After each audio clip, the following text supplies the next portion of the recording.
नमस्कार प्रेक्षक मित्रांनो, स्वागत आहे आपले भूमी क्रिएशन चॅनलवर.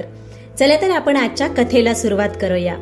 घटस्फोटानंतर IAS पत्नी शिक्षक पतीचे कर्ज फेडण्यासाठी पोहोचली.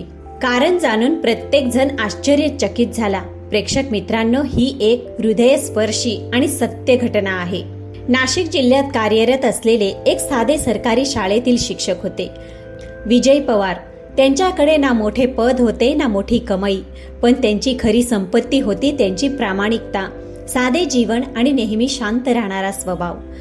विजयची सकाळ अत्यंत साधी असायची. सकाळी 5 वाजता उठणे, छोट्याशा घरात झाडलोट करणे, चहा बनवणे आणि मग सायकलवरून शाळेत जाणे.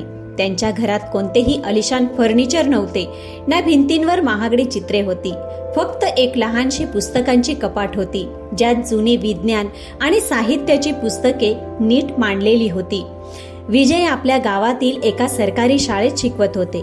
शाळेची अवस्था अत्यंत खराब होती. तुटलेले बाक, भिंतीवरील निघालेला रंग आणि अनेक वर्ग खोल्यांमध्ये छतावरून पाणी गळत असे. पण विजय कधीही तक्रार करत नव्हता. ते म्हणायचे, समस्या मोजून मुलांचे भविष्य घडत नाही. आपल्याला जे मिळाले आहे त्यातूनच सर्वोत्तम द्यायचे आहे. त्यांच्या याच साधेपणाने आणि समर्पणाने एके दिवशी मोठी स्वप्ने पाहणारी मुलगी अंकिता त्यांच्या आयुष्याशी कायमची जोडली गेली. अंकिता UPSCची परीक्षेची कठोर तयारी करत होती. तिने मुख्य परीक्षा यशस्वीरित्या उत्तीर्ण केली होती आणि आता फक्त मुलाखतच बाकी होती. तिच्या डोळ्यात IAS अधिकारी होण्याची चमक स्पष्ट दिसत होती. अंकिताचे वडील रामकृष्ण हे निवृत्त बँक व्यवस्थापक होते. तिची आई सुकन्या एक गृहिणी होती. दोघांनाही आपल्या मुलीने मोठे नाव कमवावे असे वाटत होते, पण त्यांना ही चिंता होती की लग्नामुळे अंकिताच्या शिक्षणात अडथळा येऊ नये. जेव्हा विजयचे स्थळ आले तेव्हा रामकृष्ण यांनी आपल्या पत्नीला सांगितले, सुगंधा, हा मुलगा साधा आहे, शिक्षक आहे, पण याच्यात संस्कार आहेत आणि सर्वात महत्वाची गोष्ट म्हणजे हा अंकिताच्या स्वप्नांच्या आड येणार नाही, उलट तिचा भक्कम आधार बनेल. सुगंधानेही सहमती दर्शवली. याच विश्वासाच्या पायावर दोघांचे लग्न ठरले. लग्नाचा दिवस अत्यंत साधा आणि सुंदर होता. विजय पारंपरिक कुर्ता पायजमा आणि पगडीमध्ये होता. अंकिता लाल आणि सोनेरी साडीत अत्यंत सुंदर दिसत होती. मंडपात बसून जेव्हा विजयने अंकिताचा हात हातात घेतला तेव्हा त्यांनी हळू आवाजात म्हटले, अंकिता, तुझे स्वप्न पूर्ण करण्यासाठी मी तुझ्या सोबत असेन. तू निर्धास्तपणे तुझ्या तयारीवर लक्ष केंद्रित कर. घराची जबाबदारी माझी आहे. अंकिताच्या डोळ्यात आनंद अश्रू आले. तिने मनोमन विचार केला, मला खरोखर एक चांगला जीवनसाथी मिळाला आहे. लग्नानंतर दोघे एका छोट्या भाड्याच्या घरात राहू लागले. घरात फक्त 2 खोल्या होत्या, एक छोटे स्वयंपाकघर आणि एक छोटंसं स्नानगृह. पण विजयने त्याला घर पण दिले होते. लग्नानंतर विजयने स्वतःला फक्त पती नव्हे तर खरा जीवनसाथी सिद्ध केले होते. दर सकाळी 5 वाजता उठून ते चहा बनवत, अंकितासाठी नाश्ता तयार करत, घरातील सर्व कामे सांभाळत, भांडी, झाडलोट, कपडे धुणे, भाजी आणणे. अंकिता अभ्यास करत असताना विजय पंख्याचा वेग नीट करत, पाणी भरून ठेवत आणि हळूहळू चालत असे, जेणेकरून कोणताही आवाज होऊ नये. कधी कधी अंकिता थकून झोपून जायची, तेव्हा विजय तिच्यावर चादर ठेवत आणि हसत पुस्तके आवरत. संध्याकाळी विजय शाळेतून परत आल्यावर अंकिता त्यांना विचारायची, आजचा दिवस कसा गेला? विजय नेहमी हसून उत्तर द्यायचा, खूप छान. आज एका मुलाने पहिल्यांदाच संपूर्ण प्रश्न स्वतः सोडवला. त्याच्या डोळ्यातील आनंद सर्व काही विसरायला सांगतो. अंकिता ही हसायची, पण हळूहळू तिच्या मनात एक दबाव वाढत चालला होता. मुलाखत लवकरच येणार होती. मुलाखतीच्या 3 महिने आधी अंकिताचा अभ्यास आणखीनच वेगवान सुरू झाला. ती दिवसाला 12 ते 14 तास अभ्यास करायची. विजय तिची पूर्ण काळजी घेत असे. एका संध्याकाळी अंकिता खूप थकली होती. तिने पुस्तक बंद करून म्हटलं, विजय, मला भीती वाटते. जर यावेळीही मी नापास झाले तर काय होईल? विजयने तिच्या हातावर हात ठेवून म्हटलं, अंकिता, तू इतकी मेहनत करत आहेस, तुझ्यात खूप ताकद आहे. फक्त स्वतःवर विश्वास ठेव आणि लक्षात ठेव, यश असो वा अपयश, मी नेहमी तुझ्या सोबत असेन. अंकिताच्या डोळ्यात अश्रू आले. तिने विजयला मिठी मारली आणि म्हटले, हे सर्व तुमच्यामुळे शक्य होईल. विजयने प्रेमाने तिच्या डोक्यावर हात फिरवला. शेवटी मुलाखतीचा तो महत्वाचा दिवस आला. सकाळी सकाळी विजयने अंकितासाठी खास नाश्ता बनवला. तिला तयार होण्यास मदत केली. अंकिता घरातून निघत असताना विजयने तिच्या कपाळावर टिळा लावला आणि म्हटलं, जा, पूर्ण आत्मविश्वासाने जा, तू नक्की यशस्वी होशील. अंकिता हसली आणि निघून गेली. त्या दिवशी विजय शाळेत गेले नाही. ते घरीच थांबले आणि वारंवार घड्याळाकडे पाहत राहिले. मनोमन प्रार्थना करत राहिले. संध्याकाळी जेव्हा अंकिता परत आली तेव्हा तिचा चेहरा उदास होता. विजयला समजले की काहीतरी बिनसले आहे. मुलाखत कशी झाली? विजयने विचारले. अंकिताने काहीच उत्तर दिले नाही. ती फक्त आपल्या खोलीत गेली आणि दरवाजा बंद करून घेतला. काही आठवड्यानंतर निकाल जाहीर झाला. नशिबाने साथ दिली नाही. अंकिता अपयशी ठरली. निकाल आल्यानंतर अंकिता पूर्णपणे खचून गेली. ती तासनतास आपल्या खोलीत रडत राहिली. विजय दरवाजा बाहेर उभे राहिले. त्यांना आत जायचे होते, पण काय बोलावे हे त्यांना समजत नव्हते. शेवटी त्यांनी दरवाजा ठोठावला. अंकिता, कृपया दरवाजा उघड, माझ्याशी बोल. अपयश हा शेवट नसतो. तू पुन्हा प्रयत्न करू शकतेस. मी तुझ्या सोबत आहे. तेव्हाच आतून एक आवाज आला, मला एकटं सोडा, तुम्हाला काहीच समजत नाही. विजयचं मन खचलं, पण त्यांनी काहीच बोलले नाही. शांतपणे परत निघून गेले. अपयशानंतर अंकिताला समाजाचे कटू टोमणे ऐकावे लागले. एक दिवस बाजारात एक नातेवाईक भेटली. ती म्हणाली, अगं अंकिता, तुझं तर लग्न झालं होतं ना, म्हणूनच कदाचित लक्ष विचलित झालं असेल. IAS होणं इतकं सोपं नसतं. दुसऱ्या दिवशी एका शेजारणीने टोमणा मारला, नवरा तर फक्त शिक्षक आहे, आता तू तरी काय मोठं करशील? किती मोठी स्वप्न होती तुझी. हे सगळं ऐकून अंकिताच्या मनात राग आणि निराशा वाढू लागली आणि हळूहळू तो राग सर्वप्रथम विजयवरच निघू लागला. अंकिताचं वागणं बदलू लागलं. कधी ती चिडून म्हणायची, तू अपशकुनी आहेस. लग्नानंतर पासून माझ्यासोबत सगळंच चुकीचं होऊ लागलं. कधी टोमणा मारायची, माझ्या स्वप्नांच्या आड येणं बंद कर.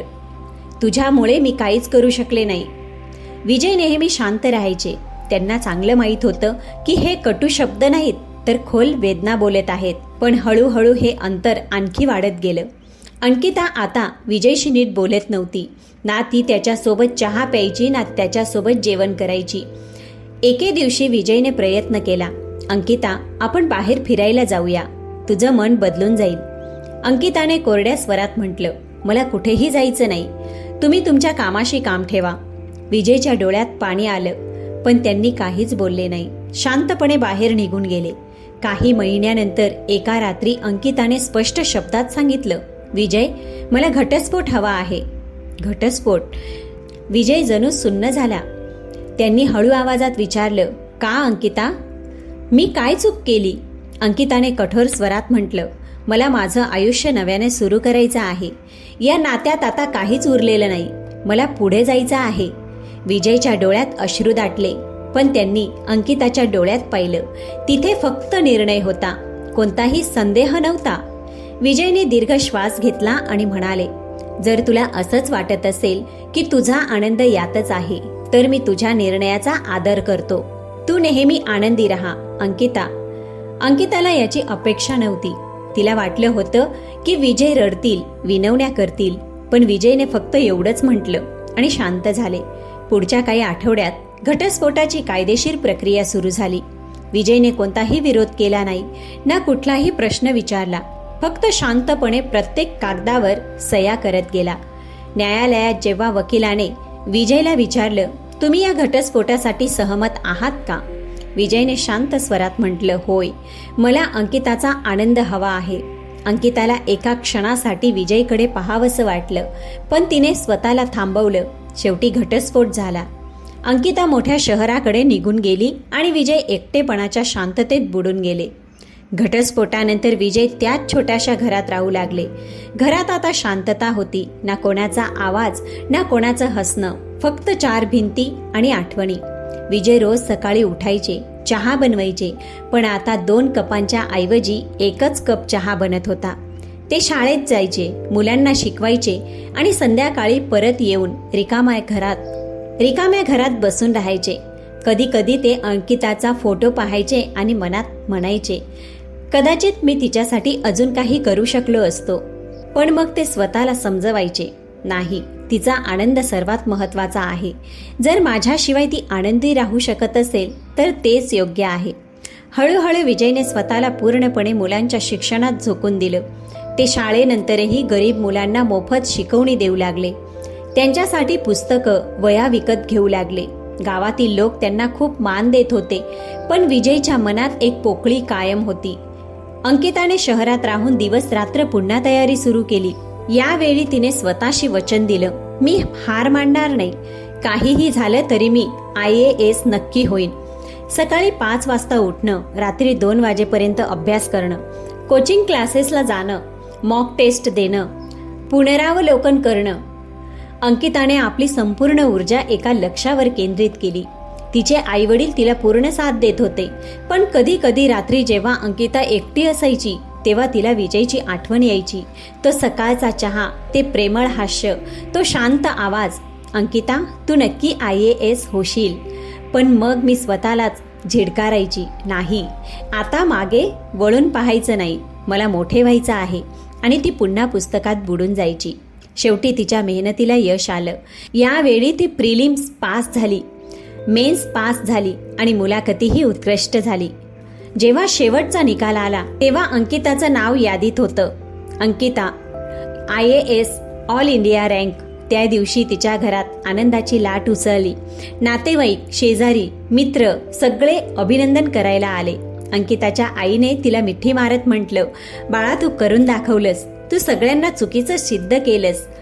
अंकिता हसली, पण तिच्या मनात एक कोपऱ्यात एक विचित्र पोकळी होती. ती विचार करत होती, कदाचित विजय हा आनंद पाहू शकले असते.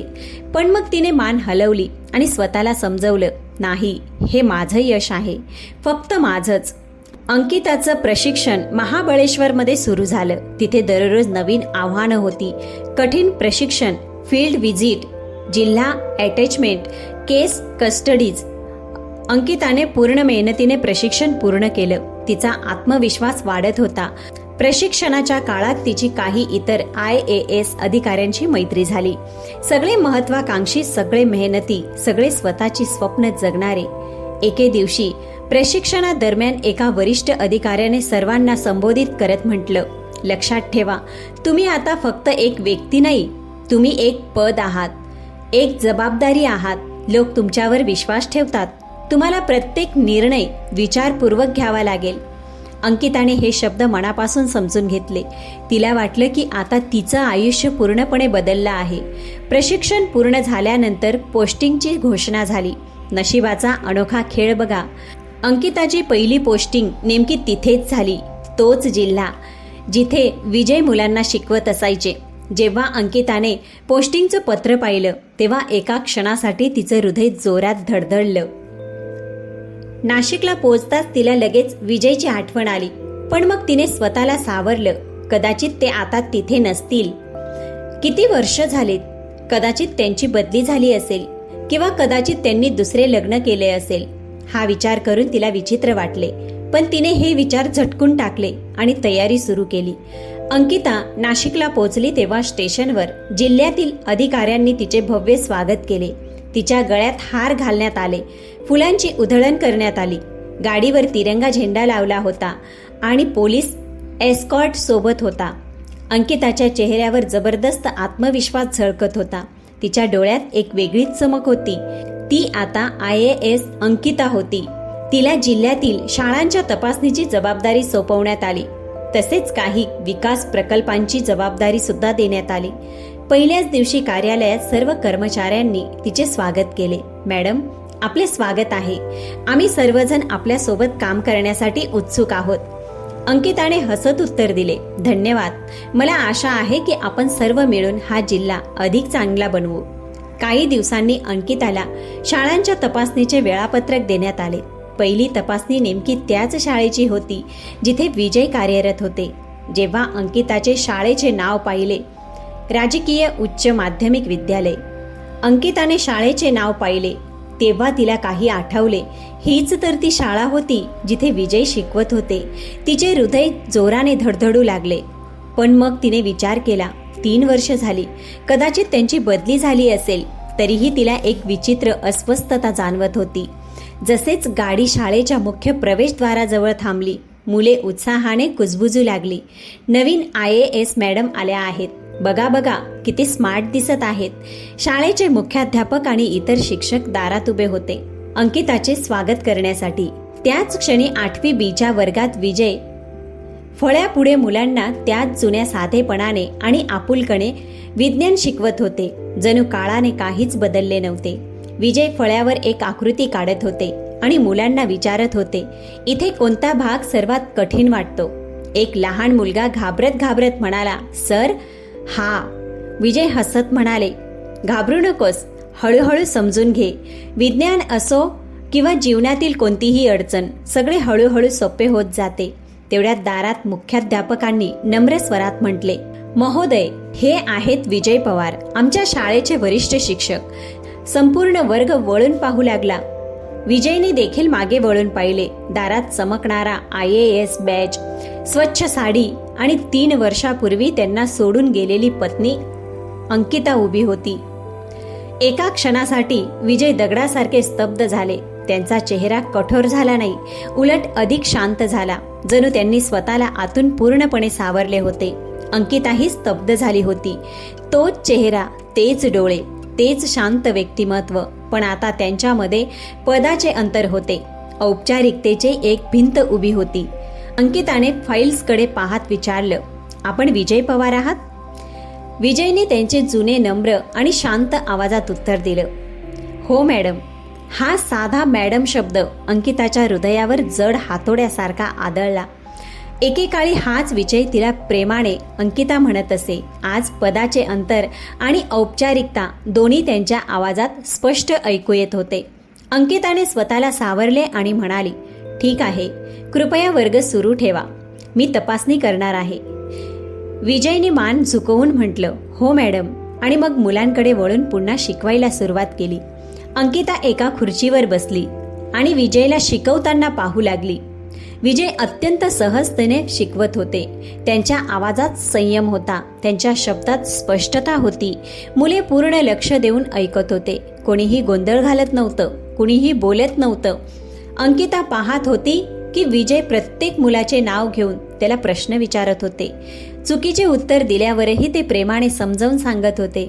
एका मुलीने चुकीचे उत्तर दिले तेव्हा विजय म्हणाले, खूप छान प्रयत्न केला, पण अजून एकदा विचार कर, तू करू शकतेस. मुलीने पुन्हा विचार केला आणि योग्य उत्तर दिले. विजयने आनंदाने टाळी वाजवली, शाब्बास, अगदी बरोबर. अंकिताच्या घशात एक गाठ तयार होऊ लागली. तिला आठवले, विजय तिलाही असेच धीर देत होते. तू करू शकतेस अंकिता, फक्त स्वतःवर विश्वास ठेव. काही वेळानंतर विजयने वर्ग संपवला आणि मुलांना म्हणाले, उद्या आपण हा अध्याय पूर्ण करू. घरी जाऊन हे प्रश्न नक्की सोडवा. मुले उभी राहिले. एकाच आवाजात म्हणाली, धन्यवाद सर. मग हळूहळू वर्ग रिकामा झाला.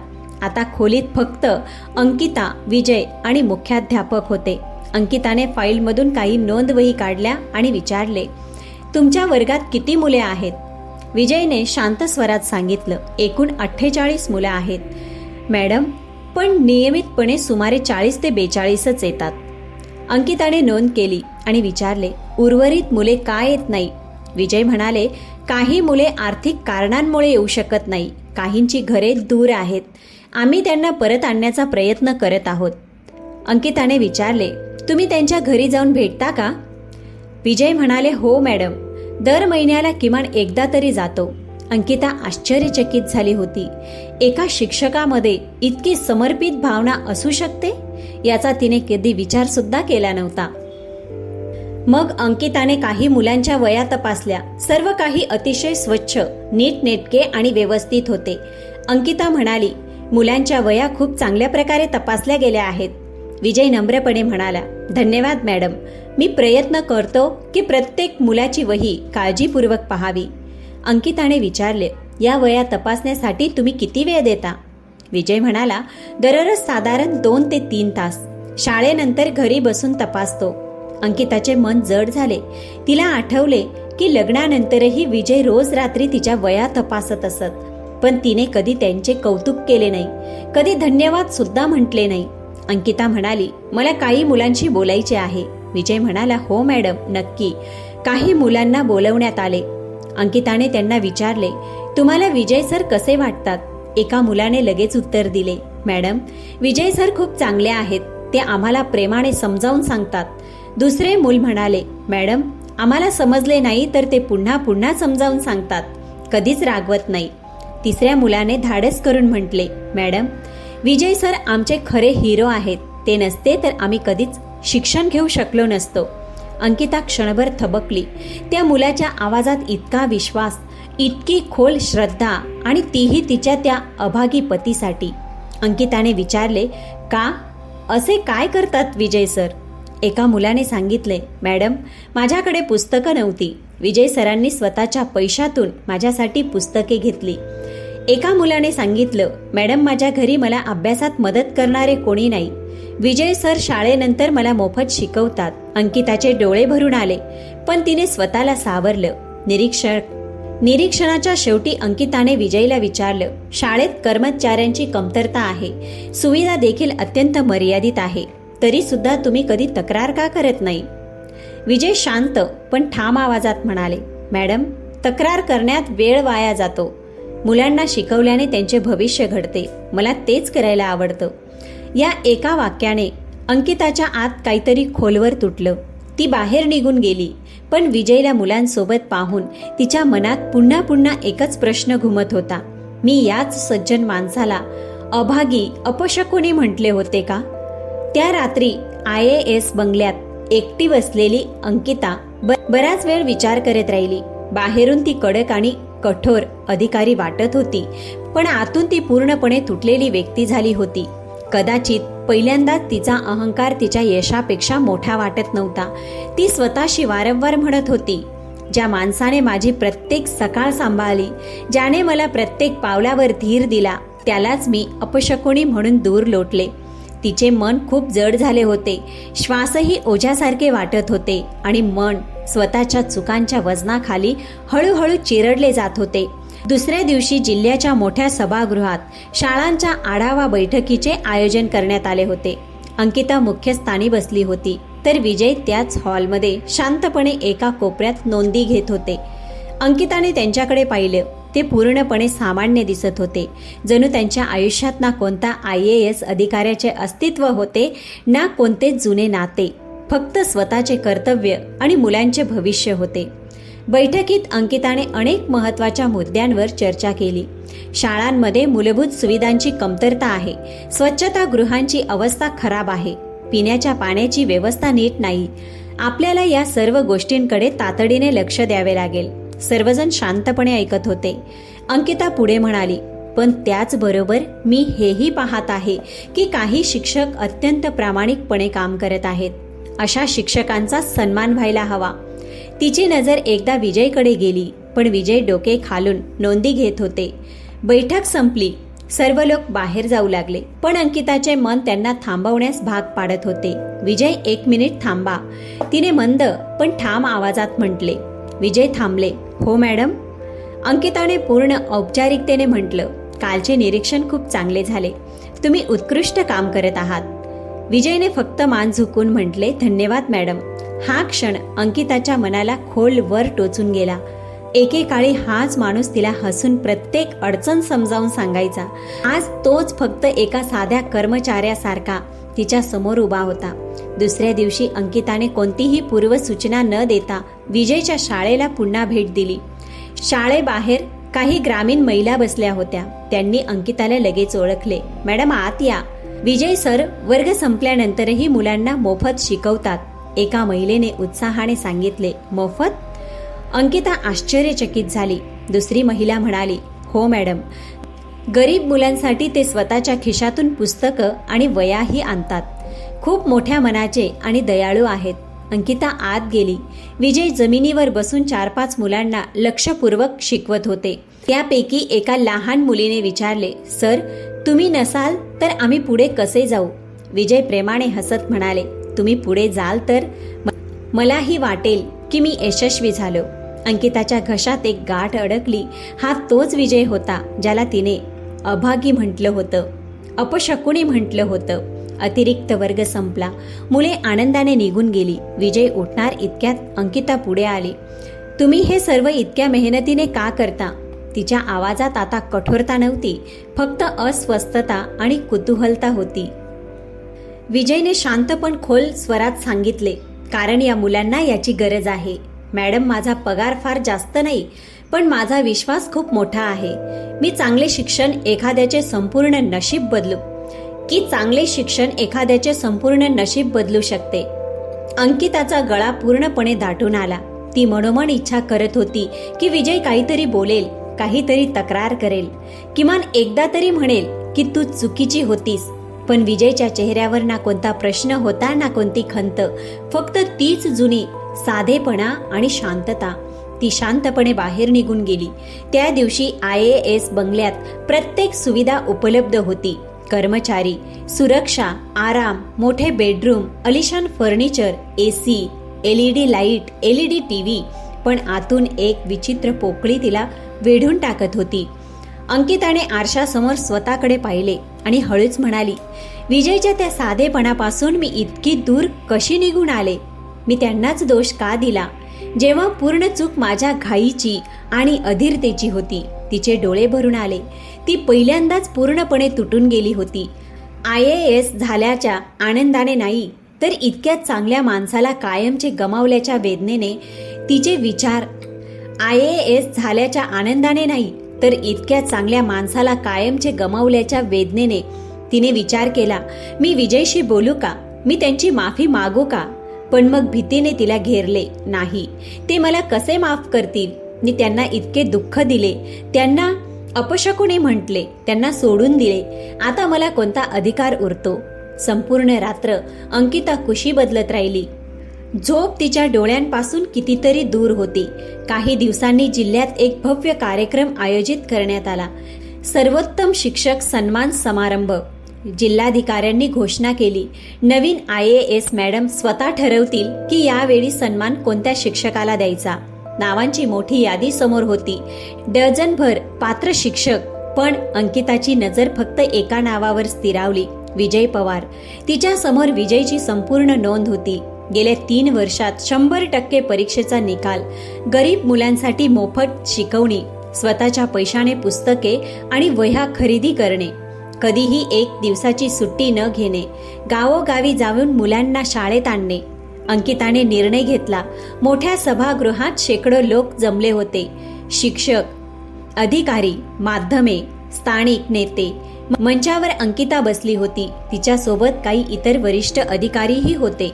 जिल्हा शिक्षण अधिकाऱ्यांनी माईकवर घोषणा केली, आजचा हा सन्मान त्या शिक्षकाला दिला जात आहे ज्यांनी आपले संपूर्ण जीवन मुलांच्या शिक्षणासाठी समर्पित केले, जे कोणत्याही स्वार्थाशिवाय, कोणत्याही लालसेशिवाय फक्त आपल्या कर्तव्याशी प्रामाणिक राहिले.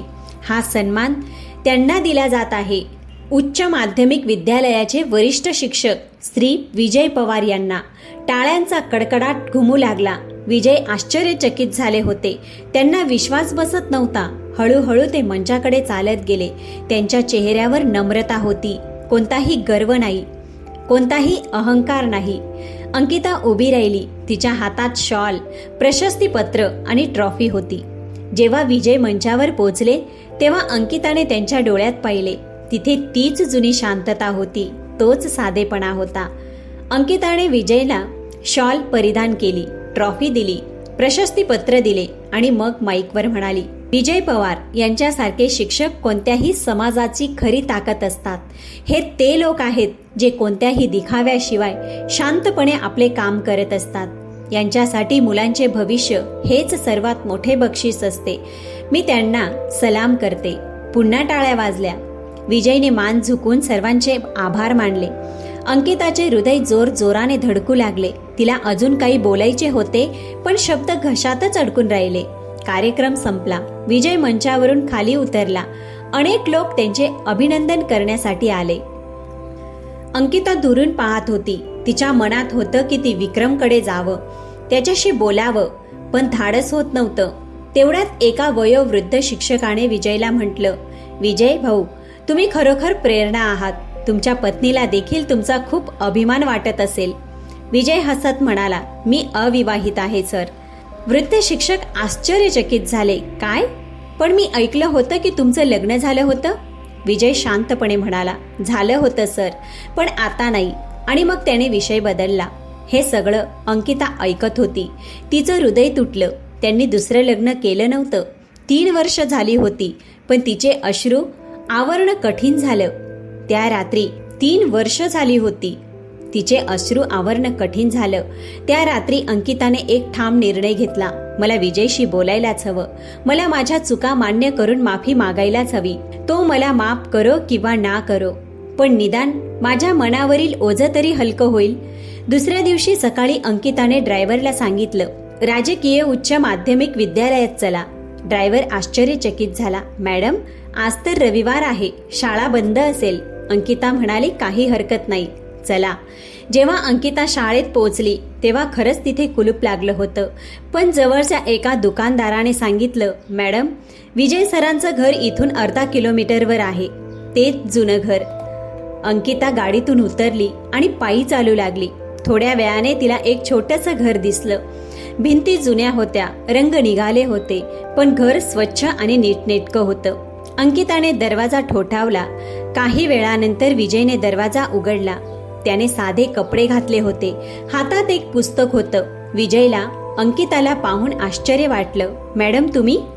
अंकिता हळू आवाजात म्हणाली, मी आत येऊ शकते का? विजय म्हणाला, हो, नक्की या. घराच्या आत खूप साधेपणा होता. एक छोटी खोली, एक जुना पंखा, भिंतीवर पुस्तकांचं कपाट, जमिनीवर एक चटई, एवढंच. अंकिताने चोहीकडे पाहिलं. तिला आठवलं, 3 वर्षापूर्वीही असंच होतं. काहीच बदललं नव्हतं. विजय म्हणाला, मॅडम बसा, मी चहा बनवतो. अंकिता म्हणाली, नको विजय, मला चहा नको. मी फक्त तुमच्याशी बोलायला आले आहे. विजय म्हणाला, हो बोला. अंकिताने एक खोल श्वास घेतला. मग हळूहळू बोलायला सुरुवात केली. विजय, मला माहीत आहे की 3 वर्षापूर्वी मी खूप मोठी चूक केली. मी तुम्हाला दोष दिला, तुम्हाला अपशकुनी म्हणाले, तुम्हाला सोडून निघून गेले. आणि तुम्ही कधी काहीच बोलला नाही, कधी तक्रार केली नाही. विजय शांत राहिला. अंकिता पुढे म्हणाली, गेल्या काही दिवसात मी तुम्हाला पाहिलं आहे. मुलांसोबत, शाळेत, गावात. मी पाहिलं आहे की तुम्ही किती चांगले माणूस आहात, किती समर्पित आहात. आणि मला माझ्या चुकांची जाणीव झाली आहे. विजय शांत स्वरात म्हणाला, मॅडम, तुम्ही IAS आहात. तुमच्या जबाबदाऱ्या खूप मोठ्या आहेत. तुम्ही हे सगळं का विचार करत आहात? अंकिताच्या डोळ्यात अश्रू आले. विजय, कृपया मला मॅडम म्हणू नकोस. मी अंकिता आहे, फक्त अंकिता. तीच अंकिता जिने तुझ्यासोबत खूप चुकीचं वागले आहे. विजयचे डोळेही ओलावले. अंकिता पुढे म्हणाली, विजय, मला तुझी माफी मागायची आहे. मला माहीत आहे की कदाचित तू मला कधीच माफ करू शकणार नाहीस, पण मला हे सांगणं गरजेचं होतं. मी माझ्या चुकांच्या ओझ्याखाली दबली जात होते. विजय काही वेळ शांत राहिला. मग हळूच म्हणाला, अंकिता, चुका तर माणसाकडूनच होतात. मी कधी कोणाला दोष दिला नाही. अंकिता म्हणाली, पण विजय, मी तुला अपशकुनी म्हटलं, तुला सोडून दिलं, आणि तू कधी रागही दाखवला नाहीस. विजयने हलकसं पण खरं हसू दिलं. अपयश कोणालाही कटू आणि रागीट बनवू शकतं. त्यावेळी तू पूर्णपणे तुटली होतीस. मी तुझ्यावर राग कसा करू शकलो असतो? अंकिता मोठ्याने रडू लागली. तुला तर माझा तिरस्कार करायला हवा होता. विजयने मान हलवली. तिरस्कार हे खूप मोठं जड ओझं असतं अंकिता, आणि मी कधी इतका मजबूत नव्हतो की ते ओझं उचलू शकेन. मी फक्त आयुष्याला पुढे जाऊ दिलं. अंकिताने थरथरत्या आवाजात विचारलं, विजय, आपल्या दोघांमध्ये आता काहीच उरलेलं नाही का? विजयने एक खोल श्वास घेतला. काहीच उरलेलं नाही असं म्हणणं योग्य ठरणार नाही. आपल्या दोघांमध्ये एक सुंदर काळ होता.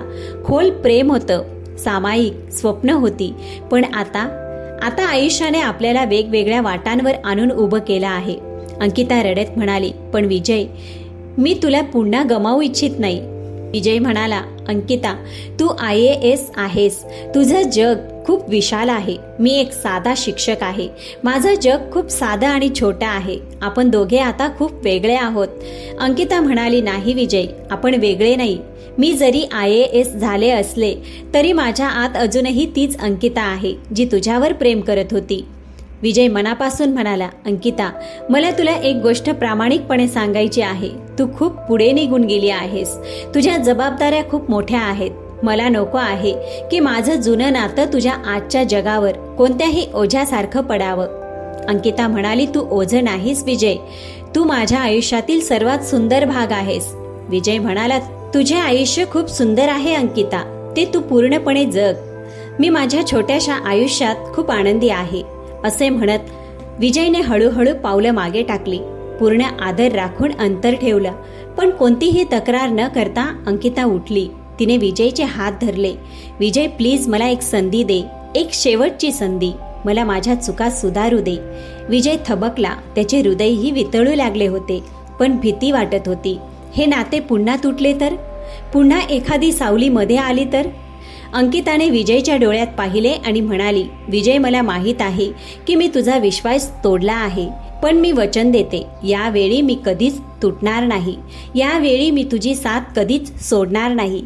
विजयच्या घशात आवंठा आला. तेवढ्यात बाहेरून एक आवाज आला, विजय दादा, विजय दादा. एक मुलगा धावत आला. दादा, शाळेत तुम्हाला बोलावलं आहे, काही महत्वाचे काम आहे. विजयने अंकिताकडे पाहिलं. मला जावे लागेल. अंकिता म्हणाली, विजय, माझे उत्तर.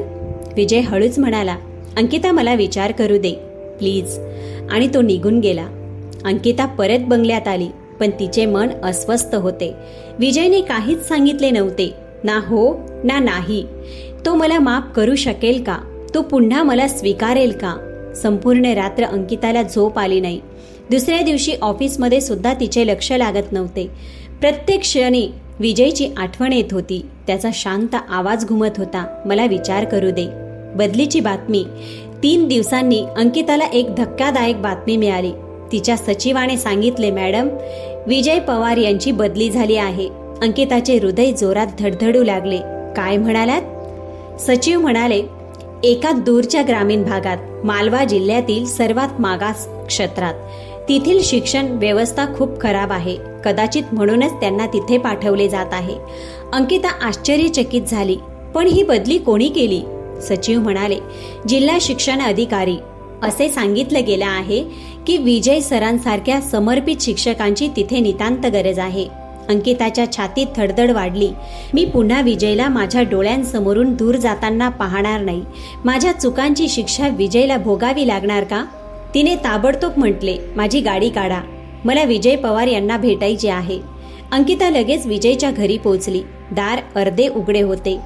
सामान बांधून झाले होते. कपडे एका जुन्या पिशवीत ठेवले होते. भिंतीवर मुलांनी काढलेली काही रंगबिरंगी चित्रे टांगलेली होती. त्यापैकी एका चित्रावर मोठ्या अक्षरात लिहिले होते, सर, तुम्ही जिथे जाल तिथे आमचे प्रेम नेहमी तुमच्यासोबत राहील. विजय सामान बांधत होता. अंकिताला पाहताच तो थांबला. अंकिता, तू? अंकिता खोलीच्या मध्यभागी उभी राहून म्हणाली, विजय, तू जात आहेस? विजय म्हणाला, हो, विभागीय आदेश आहे. कर्तव्य तर पार पाडावेच लागतील. अंकिता म्हणाली, पण मला तुझ्याशी बोलायचे होते. विजय म्हणाला, बोल. अंकिताने धैर्य गोळा केले आणि म्हणाली, विजय, मी पुन्हा तुला गमवू इच्छित नाही. तू माझ्यासाठी फक्त भूतकाळ नाहीस, तू माझे संपूर्ण आयुष्य आहेस. मी खूप मोठ्या चुका केल्या आहेत, पण आता मी त्यांच्यापासून पळू इच्छित नाही. विजय शांत राहिला. अंकिता त्याच्या जवळ आली. विजय, मी तुझी मनापासून माफी मागत आहे. तू माझ्यासाठी कधीच अपशकुनी नव्हतास. तू तर माझ्या आयुष्यातील सर्वात सुंदर आणि अमूल्य भाग होतास. विजयचे डोळे ओलावले, पण त्याने स्वतःला सावरले. अंकिता, मी तुझी माफी कधीच नाकारू शकत नाही. माफी हे ओझे नसते, ती एक मोठा दिलासा असते. पण आता आयुष्य खूप पुढे निघून गेले आहे. मला नको आहे की माझ्या परतण्यामुळे तुझे निर्णय आणखी गुंतागुंतीचे व्हावेत. अंकिताने विजयचा हात घट्ट धरला. सगळी गुंतागुंत माझ्यात होती विजय, तुझ्यात कधीच नव्हती. तू तर नेहमी माझ्या सोबत होतास. जेव्हा मी शिकत होते, जेव्हा रडत होते, जेव्हा पडत होते आणि जेव्हा मी पूर्णपणे तुटून गेले होते, तेव्हाही तू मला दोष दिला नाहीस. तिच्या डोळ्यात अश्रू होते. प्लीज विजय, मला एक शेवटची संधी दे, जेणेकरून मी माझ्या सगळ्या चुका सुधारू शकेन. विजयने तिच्याकडे खोलवर पाहिले. 3 वर्षाचे अंतर त्यांच्या डोळ्यात स्पष्ट दिसत होते. तोही हळूहळू कमकुवत होत होता, पण भीतीही होती. हे नाते पुन्हा तुटेल का? काही लांब क्षणानंतर विजय हळूच म्हणाला, अंकिता, तू IAS अधिकारी आहेस. तुझे जग खूप मोठे आणि जबाबदाऱ्यांनी भरलेले आहे. मी तर एक साधा शिक्षक आहे. माझे जग खूपच साधे आणि मर्यादित आहे. तुला खरोखर वाटते का की आपण दोघे पुन्हा एकत्र राहू शकू? अंकिताने त्याचे हात आणखी घट्ट धरले. मग चल, आपण मिळून एक नवीन जग घडवूया विजय, जे साधेही असेल, सुंदरही आणि सर्वात महत्त्वाचे म्हणजे खरे आणि मजबूतही असेल. तिच्या शब्दात इतकी खोल सत्यता होती की विजयचे मन पूर्णपणे वितळू लागले. विजयने अंकिताच्या डोळ्यात पाहिले. तिथे कोणताही खोटेपणा नव्हता, कोणताही दिखावा नव्हता. फक्त एक खोल खरा पश्चाताप होता आणि नव्या सुरुवातीची इच्छा. त्याच क्षणी बाहेरून मुलगा धावत आला. सर, सर, तुमची बदली रद्द झाली. विजय आणि अंकिता दोघेही दचकले. विजयने विचारले, काय? पण कसे? मुलगा आनंदाने ओरडला. वरून लगेच नवीन आदेश आला आहे. तुम्हाला इथेच राहायचं आहे. लोक म्हणत आहेत की विजय सरांसारखे समर्पित शिक्षक दुर्मिळ असतात. त्यांना दूर पाठवले जाणार नाही. मुलाने एक कागद विजय सरांकडे दिला.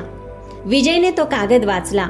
अंकितानेही पाहिला. आदेशात स्पष्ट लिहिले होते, शिक्षण क्षेत्रातील उत्कृष्ट आणि असाधारण योगदानामुळे श्री विजय पवार यांची बदली स्थगित करण्यात येत आली आहे. त्यांना राजकीय उच्च माध्यमिक विद्यालय येथेच सेवा सुरू ठेवण्याचे निर्देश देण्यात येत आहेत. मुलगा गेल्यावर विजयने अंकिताकडे पाहिलं. हे सगळं तू केलं आहेस ना? अंकिताने हसत उत्तर दिले, नाही विजय, हे सगळं तुझ्या स्वतःच्या चांगुलपणामुळे आणि समर्पणामुळे झाले आहे. मी तर फक्त सत्याला त्याच्या योग्य ठिकाणी पोहोचवण्यासाठी थोडी मदत केली आहे. विजयच्या चेहऱ्यावर 3 वर्षांनंतर पहिल्यांदाच एक खरी खोल स्मितरेषा उमटली.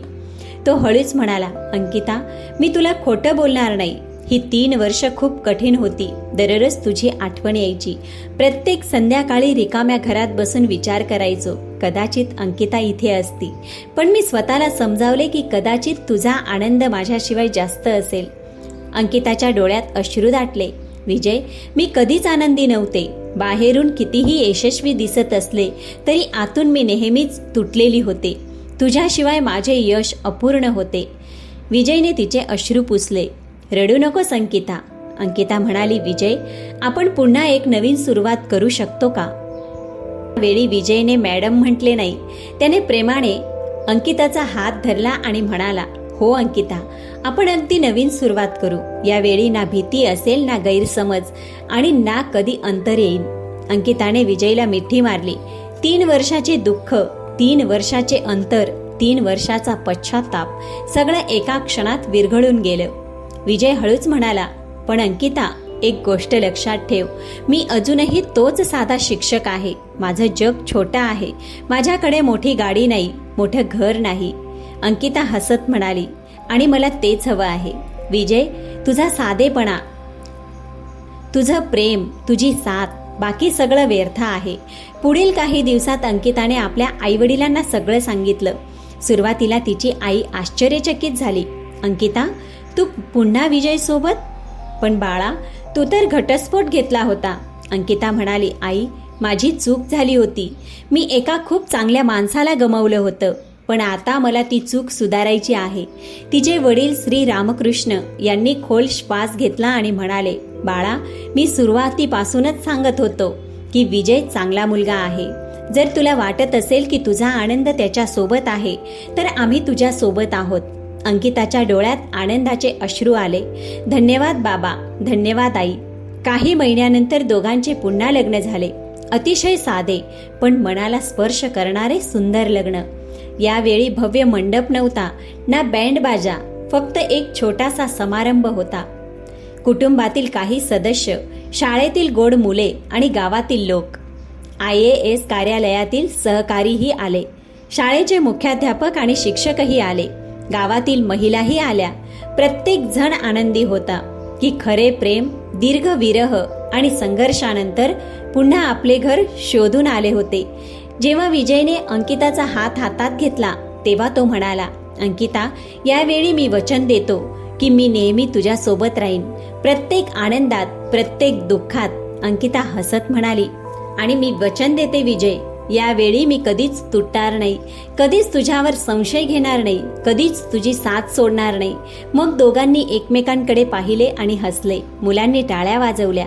सर्वांनी फुलांची उधळण केली. लग्नानंतर अंकिता आणि विजय एकत्र राहू लागले. अंकिताने IASचा बंगला सोडला आणि विजय सोबत त्याच छोट्याशा घरात राहू लागली. सुरुवातीला लोकांनी आश्चर्याने पाहिले, IAS मॅडम इतक्या छोट्या घरात राहतात. पण अंकिताला त्याचा काही फरक पडत नव्हता. ती म्हणायची, घराचे सौंदर्य त्याच्या आकारात नसते, तर त्यात राहणाऱ्या लोकांच्या प्रेमात असते. प्रत्येक सकाळी विजय आणि अंकिता एकत्र चहा प्यायचे. विजय शाळेत जात असे, अंकिता ऑफिसला. संध्याकाळी दोघे एकत्र बसून आपल्या दिवसातील गोष्टी सांगत असत. कधी कधी अंकिता विजयच्या वह्या तपासायला मदत करत असे. विजय सुद्धा अंकिताच्या कामात आपले मत देत असे. दोघे एकमेकांचे खरे साथीदार बनले. एका वर्षानंतर त्यांच्या घरी एका गोड मुलीचा जन्म झाला.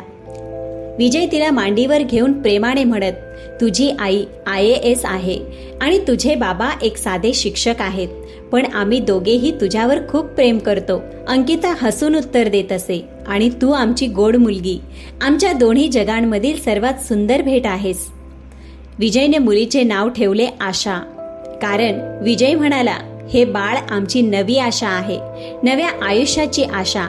आज विजय पुन्हा मुलांना पूर्ण समर्पणाने शिकवतात. त्यांच्या वर्गात आता आधीपेक्षाही जास्त मुले येतात. गावातील लोक त्यांचा खूप सन्मान करतात. अंकिता जिल्ह्याच्या जबाबदाऱ्या उत्तम प्रकारे पार पाडते. तिने शिक्षण क्षेत्रात अनेक सुधारणा केल्या. शाळांमध्ये नवीन सुविधा उपलब्ध करून दिल्या. शिक्षकांसाठी प्रशिक्षण कार्यक्रम सुरू केले आणि प्रत्येक संध्याकाळी दोघे आपल्या छोट्या मुलगी आशासोबत छतावर बसून गरम चहाचे घोट घेत. कधी कधी विजय म्हणतात, अंकिता, तुला कधी असे वाटते का की तू चुकीचा निर्णय घेतलास माझ्यासारख्या साध्या माणसासोबत राहून? अंकिता त्यांचा हात धरून म्हणते, विजय, तू साधा नाहीस, तू असाधारण आहेस आणि मला तू मिळालास यासाठी मी भाग्यवान आहे.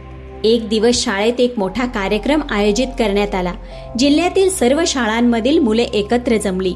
अंकिता मुख्य अतिथी म्हणून आली होती.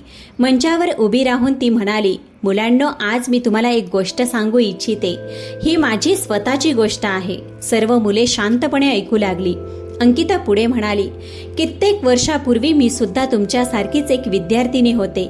माझी मोठी स्वप्न होती. मला IAS व्हायचे होते, पण अपयशाने मला खचवून टाकले. मी माझ्या सर्वात जवळच्या व्यक्तीलाच दोष दिला, त्यांना सोडून दिलं. पण त्यानंतर मला जाणवले की चूक माझीच होती. मी माफी मागितली आणि आज मी इथे आहे, आनंदी आणि समाधानी. मुले लक्षपूर्वक ऐकत होते. अंकिता म्हणाली, म्हणून मुलांनो, अपयशाला घाबरू नका, पण आपल्या चुका मान्य करण्यास देखील घाबरू नका. आणि सर्वात महत्त्वाची गोष्ट म्हणजे तुमच्या सोबत उभे राहणाऱ्या लोकांची कदर करा. सर्व मुलांनी टाळ्या वाजवल्या. मंचाच्या एका कोपऱ्यात विजय उभे होते. त्यांच्या डोळ्यात अभिमान होता. अंकिता त्यांच्याकडे पाहून हसली. विजयनेही हसून उत्तर दिले.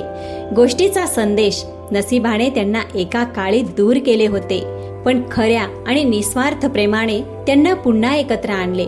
आणि यावेळी त्यांचे जग कधीच तुटणार नव्हते, कारण दोघांनी खोलवर शिकले होते. अहंकार नातेसंबंधांना चकनाचूर करतो, पण साधेपणा, समजूतदारपणा आणि क्षमा त्यांना घट्ट जोडून ठेवतात. काही वर्षांनी आशा मोठी झाली. ती आपल्या बाबांच्या शाळेत शिकत होती. एक दिवस तिने आपल्या आईला विचारले, आई, तुम्ही IAS आहात, बाबा शिक्षक आहेत, तरी सुद्धा तुम्ही दोघे इतके आनंदी कसे आहात? अंकिताने आशाला मांडीवर बसवले आणि म्हणाली, बाळा, आनंद पदात नसतो, तो प्रेमात असतो. तुझ्या बाबांनी मला सर्वात मोठी गोष्ट दिली आहे, निशर्त प्रेम, क्षमा आणि एक नवी संधी. आशाने विचारले, आणि तुम्ही बाबांना काय दिले? अंकिता हसत म्हणाली, मी त्यांना माझे संपूर्ण मन दिले आणि माझ्या सर्व चुका मान्य करण्याचे धैर्य दिले. आशा आनंदी झाली. शेवटचे दृश्य. आजही प्रत्येक संध्याकाळी छतावर बसून विजय, अंकिता आणि आशा एकत्र चहा पितात. सूर्य मावळत असतो, गार वारा वाहत असतो. विजय म्हणतात, जीवन किती सुंदर आहे ना?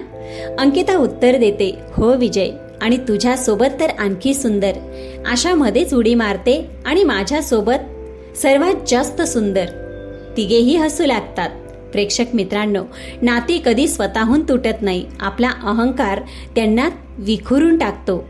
जर मन स्वच्छ आणि खरे असेल तर दुसरी संधी पूर्णपणे नवे आयुष्य देऊ शकते. पण तुम्हाला काय वाटते?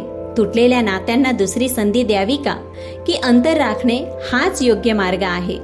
कमेंटमध्ये तुमचं उत्तर नक्की सांगा. चला तर प्रेक्षक मित्रांनो, आजची कथा तुम्हाला जर मनापासून आवडली असेल तर व्हिडिओला एक लाईक अवश्य द्या आणि चॅनलला सबस्क्राईब करायला विसरू नका. चला तर भेटूया पुढच्या कथेसोबत.